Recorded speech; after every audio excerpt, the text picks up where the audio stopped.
Back to India 360. Tesla కార్లను భారత్కు ఎప్పుడు తీసుకొస్తారు? ప్రతిసారి భారతీయులు మస్క్ను అడిగే ప్రశ్నే ఇది. భారత్ దిగుమతి సుంకాలపైన మస్క్ ఎప్పుడూ అసంతృప్తి వ్యక్తం చేసేవారు. కానీ నెల రోజుల క్రితమే భారత్ ఎలక్ట్రానిక్ కార్ల దిగుమతి పాలసీలను మార్చేసింది.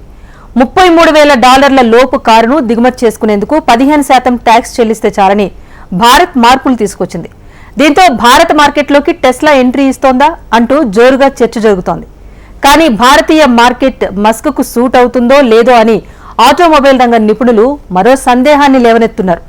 విదేశీ ఎలక్ట్రానిక్ వాహనాల దిగుమతి ట్యాక్స్ ను తగ్గించిన భారత్ కొన్ని షరతులు పెట్టింది. ఆ షరతులను పాటించేందుకు మస్క్ సిద్ధమేనా? ధరలు మాత్రం కలవరపరుస్తున్నాయి. అసలే కష్టాలను ఎదుర్కొంటున్న మస్క్ భారతీయులకు అనుకూలమైన ధరలతో కార్లను విక్రయించగలుగుతారా? టెస్లా ఎడమవైపు స్టీరింగ్ ఉంటుంది. మరి భారతీయులకు కుడివైపున అమర్చడం సాధ్యమేనా? What the story? భారత్లో ఎంట్రీకి సరైన సమయం ఇదేనా?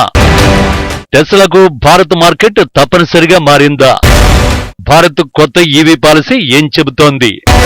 ప్రపంచవ్యాప్తంగా బిలియనీర్ ఎలాన్ మస్క్ అతడి ఎలక్ట్రిక్ కార్ల సంస్థ టెస్లాకు ఫ్యాన్స్ ఉన్నారు. అందుకు భారతదేశం మినహాయింపేమీ కాదు. చాలా ఏళ్లుగా టెస్లా ఎప్పుడు వస్తుందంటూ భారతీయ అభిమానులు ఆసక్తిగా మస్క్ ను అడుగుతున్నారు. అయితే భారత్ కు టెస్లా వచ్చేది లేదంటూ ప్రతిసారి మస్క్ భారత విధానాలపై విమర్శలు గుప్పించేవాడు. ప్రభుత్వ నిబంధనలు అడ్డంకిగా మారాయని ఆరోపించేవాడు. కానీ ఇప్పుడు మస్క్ ఆరోపణలకు చెక్ పడింది. మార్చిలోనే ఎలక్ట్రిక్ వాహనాల విధానంలో భారత్ మార్పులు తెచ్చింది. ఎప్పటి నుంచో భారత్ మార్కెట్ పై కనీసిన ఎలాన్ మస్క్ టెస్లాకు ఇది శుభ పరిణామమే.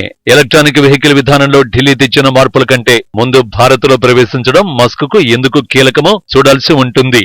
భారత్ లో టెస్లా ఎంట్రీ కోసం ఎలాన్ మస్క్ తీవ్ర ప్రయత్నాలు చేస్తున్నాడు. అందుకు కారణం ఆ సంస్థపై తీవ్రమైన ఒత్తిడి పెరిగింది. పోటీని తట్టుకోవడానికి అష్టకష్టాలు పడుతోంది. గత ఏడాది వరకు ఎలక్ట్రిక్ కార్ల తయారీలో టెస్లా టాప్ లో ఉంది. అయితే మస్క్ కంపెనీని చైనాకు చెందిన BYD బీట్ చేసింది. ప్రపంచంలోనే అతి పెద్ద ఎలక్ట్రిక్ కార్ల తయారీ సంస్థగా పేరున్న టెస్లా రెండో స్థానానికి పడిపోయింది. 2023లో టెస్లా 18 లక్షల ఎలక్ట్రిక్ కార్లు తయారు చేసింది. అదే సంవత్సరం BYD ఏకంగా 30 లక్షల కార్లు ఉత్పత్తి చేసింది. టెస్లాకు అమెరికా తర్వాత రెండో అతి పెద్ద మార్కెట్ చైనానే. అక్కడే టెస్లా స్థానం బలహీనపడుతోంది. BYDకి తోడు అన్నట్టుగా మరిన్ని ఈవీ కార్ మేకింగ్ కంపెనీలు తెరంగేట్రం చేశాయి. సైక్, గిలీ వంటి బ్రాండ్ల నుంచి టెస్లా తీవ్రమైన పోటీని ఎదుర్కొంటోంది. అదే సమయంలో టెస్లాకు అతి పెద్ద మార్కెట్ అమెరికాలో డిమాండ్ పడిపోతోంది. యునైటెడ్ స్టేట్స్ నుంచే టెస్లాకు 50% ఆదాయం వస్తోంది. టెస్లా కార్లకు డిమాండ్ పడిపోవడంతో సంస్థను మస్క్ను ఆందోళనకు గురిచేస్తోంది. దీనికి కారణం ఈవీ మార్కెట్లో పోటీ తీవ్రమైంది. కొత్త కస్టమర్లను ఆకర్షించడానికి ఈవీ కంపెనీలు భారీగా డిస్కౌంట్లు ఇస్తున్నాయి. కొనుగోలుదారులను ఆకర్షించేందుకు టెస్లా కూడా అదే మార్గంలో తప్పనిసరిగా అడుగు పెట్టాల్సిన పరిణామాలు ఏర్పడ్డాయి. దీంతో పలుమార్లు టెస్లా సైతం డిస్కౌంట్లు ప్రకటించింది. దీంతో ఇబ్బందులను ఎదుర్కొంటోంది. 2021లో తొలి త్రైమాసికంలో 20% లాభాలు ఉంటే ప్రస్తుతం తొలి త్రైమాసికంలో కేవలం 10% లాభాలే నమోదయ్యాయి. ఈ ఏడాది ఆరంభంలో మాత్రమే టెస్లాకు డిమాండ్ పడిపోయిందని అనుకుంటే పొరపాటు. కంపెనీ వృద్ధిపై CEO ఎలాన్ మస్క్ ప్రమాద ఘంటికలు వినిపించారు. 2024లో టెస్లా అమ్మకాలు మరింతగా మందగించబోతున్నట్టు తాజా నివేదికలు చెబుతున్నాయి. అదే సమయంలో టెస్లా మోడల్ 3, మోడల్ Y ఉత్పత్తి కూడా ఆలస్యమవుతోంది. కొత్త Tesla cyber truck delivery date కూడా మారిపోయింది.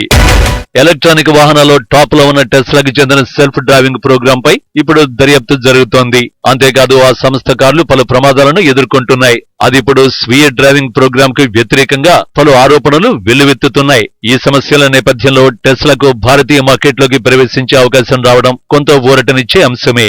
నిజానికి ప్రస్తుతం ప్రపంచంలోనే అతి పెద్ద మూడో ఆటోమొబైల్ మార్కెట్ భారత్దే. భారత ఆటో రంగం మొత్తం విలువ $15,100 కోట్ల. అయితే ఎలక్ట్రిక్ కార్ల పరిమాణం మాత్రం చాలా తక్కువే.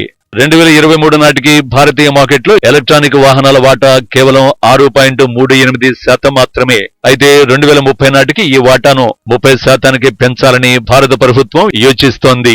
అందులో భాగంగా ఢిల్లీ కొత్త ఎలక్ట్రానిక్ వాహనాల విధానాలు తీసుకొచ్చింది. కొన్ని ఎలక్ట్రిక్ కార్ల దిగుమతి సుంకాలను తగ్గించింది. అంటే $35,000 కంటే తక్కువ విలువైన విదేశీ ఎలక్ట్రిక్ వాహనాలకు ఈ ట్యాక్స్ వర్తిస్తుంది. ఇప్పుడు ఎలక్ట్రానిక్ వాహనాలని కేవలం 15% దిగుమతి పన్ను చెల్లించడంతో భారత్ కు తీసుకురావచ్చు.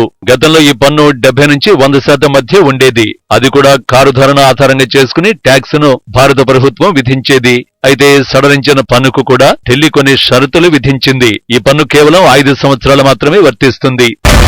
ఈలోగా భారత్ లో కార్ల తయారీ కర్మాగారాలు ఏర్పాటు చేయాల్సి ఉంటుంది. అలాంటి ఈవీ తయారీదారులకు మాత్రమే ఈ ట్యాక్స్ వర్తిస్తుంది. అంటే భారత్ లో ఎలక్ట్రానిక్ వాహనాల తయారీ ప్లాంట్లను 3 ఏళ్లలోపు ఏర్పాటు చేయాల్సి ఉంటుంది. సో ఎలాన్ మస్క్ సంస్థ దిగుమతి సుంకం ప్రయోజనాలను పొందడం అంత సులభం కాదు. ఇంకా సింపుల్ గా చెప్పాలంటే ట్యాక్స్ మినహాయింపు పొందాలంటే భారత్ లో టెస్లా యూనిట్ ప్రారంభించాల్సి ఉంటుందన్నమాట. వచ్చే 3 ఏళ్లలో తయారీ ప్లాంట్లను ఏర్పాటు చేయాలి. పైగా ఆ పెట్టుబడి కూడా షరతులు వర్తిస్తాయి. కనీసం $50 కోట్ల పెట్టుబడిగా పెట్టాల్సి ఉంటుంది. అయితే భారత్ లో కర్మాగారాన్ని ఏర్పాటు చేసేందుకు టెస్లా కూడా సిద్ధంగా ఉంది. గత ఏడాది ప్రధానమంత్రి నరేంద్ర మోడీతో ఎలాన్ మస్క్ సమావేశమైన అనంతరం భారత్ లోనూ పెట్టుబడులు పెట్టాలని అనుకుంటున్నట్టు మస్క్ చెప్పారు. బహుశా బిలియనీర్ మస్క్ సరైన సమయం కోసం ఎదురు చూస్తున్నట్టు తెలుస్తోంది. మోడీ భారత్ లో పెట్టుబడులకు ప్రోత్సహిస్తున్నట్టు మస్క్ గత ఏడాది చెప్పారు. తాము కూడా పెట్టుబడులకు సరైన సమయం కోసం ఎదురు చూస్తున్నట్టు మస్క్ వెల్లడించారు. భారత్ మార్కెట్ ను తనకు అనుకూలంగా మార్చుకోవాలని టెస్లా యోచిస్తోంది. అయితే టెస్లాకు మరో సమస్య ఎదురుకానుంది. ఆ కంపెనీ కార్ల ధర అసలు సవాలుగా మారనుంది. భారత్ ఇప్పటికీ బడ్జెట్ కారు మార్కెట్ గానే ఉంది. సగటు కార్ల ధరలు ఇప్పటికీ $13,000 వద్దే ప్రారంభమవుతాయి. తాజా నివేదికల ప్రకారం భారత్ లో విక్రయిస్తున్న 99% కార్ల ధరలు $33,000 కంటే తక్కువగానే ఉన్నాయి. కానీ టెస్లా కార్ల ధరలు అందుకు విరుద్ధంగా ఉన్నాయి. టెస్లా కార్ల ప్రారంభ ధర $30,000. తాజా మోడల్ 3, మోడల్ Y $40,000కు పైనే ఉంటాయి. ఈ రేటుకు భారత్ లో ప్రస్తుతం ఉన్న కార్లలో BMW, ఆడి, BYD కార్ల ధరకు సమానం. అంటే అయినా ఎలాన్ మస్క్ మాత్రం తన అదృష్టాన్ని పరీక్షించుకోవాలని యత్నిస్తున్నాడు.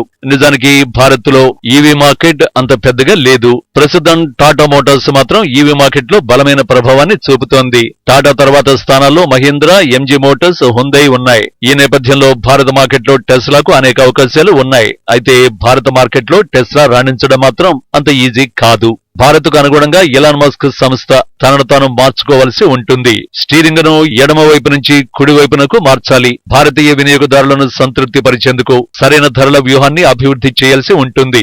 కఠినమైన పోటీ ఇతర చోట్ల విక్రయాల్లో టెస్లా వెనుకబడి ఉంది. ఈ నేపథ్యంలో భారత మార్కెట్లో ఎలాన్ మస్క్ కు ఎంతవరకు కలిసొస్తాయనేది ఇప్పటికిప్పుడే చెప్పలేం. అయితే భారత్ లోనే టెస్లా కార్లు తయారు చేస్తే మాత్రం ధరలు తగ్గించే అవకాశం ఉంటుంది. ఈ నేపథ్యంలో టెస్లా ఎప్పుడు భారత్ లోకి ఎంట్రీ ఇస్తుంది అన్నది ఇప్పుడు చర్చనీయాంశంగా మారింది.